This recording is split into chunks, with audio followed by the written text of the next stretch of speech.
Baywater was founded in 2011, but it was founded on our family farm, which is 6 generations old.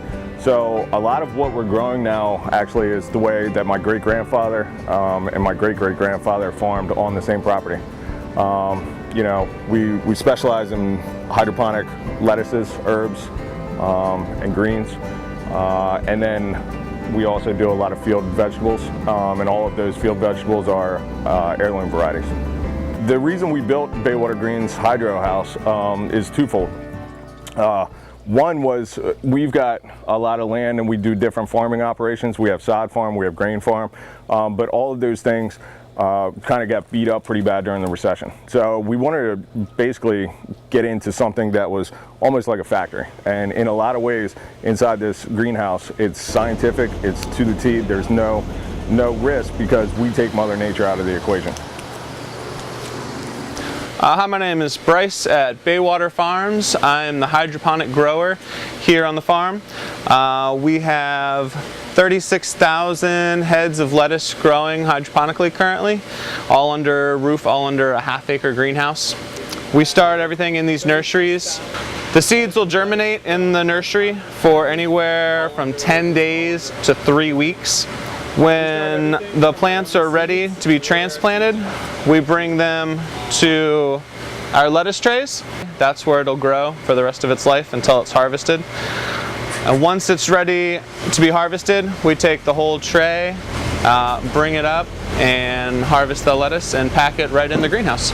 We always thought that you know, being able to have this type of operation was going to lend itself to keeping ourselves in front of customers all year long. So 12 months out of the year, they can purchase from Baywater. So any other farm around this time of year, there's almost nothing. We're approaching that time of year between December and March when there's almost nothing. There's hardly any root crops or anything.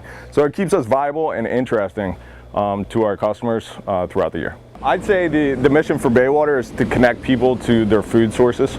So that they know where the food's coming from. A lot of people have been disconnected over the years about how things get into grocery stores or how they get on their plate at home. Well, you can come here 5 days a week and get a warm smile and grab a bag full of groceries. Just finding these small, beautiful people inside of this community and then just trying to braid them into one fabric called the rabbit hole. I mean, you have to use these type of things in everyday life, and if you're not using it in everyday life, then you're eating wrong, period, because we know what happens if the only thing you're eating is Arby's and McDonald's, etc., etc. So the local produce is, I mean, again, it's the community feeding the community in more than one way, because Baywater Farms is a 6th generation farm family. So you're literally assisting and enabling the family to continue to benefit and draw from their hard work that their family has done. Well, then we continue to have the bib lettuce with the root on the bottom so that you can continue to eat things like pre-rolls with the chicken salad instead of eating the starch.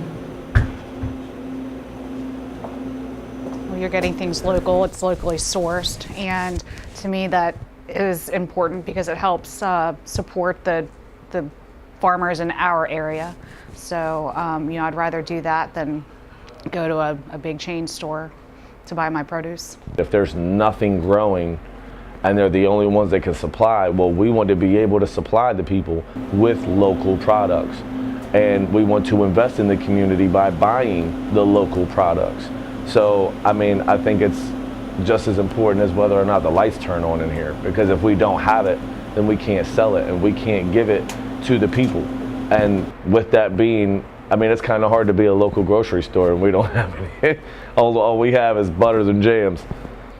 It was just one of those things where we constantly want the community to grow. I mean, I want my daughter to be in a community that's better than what I saw it as. And you either do addition or subtraction.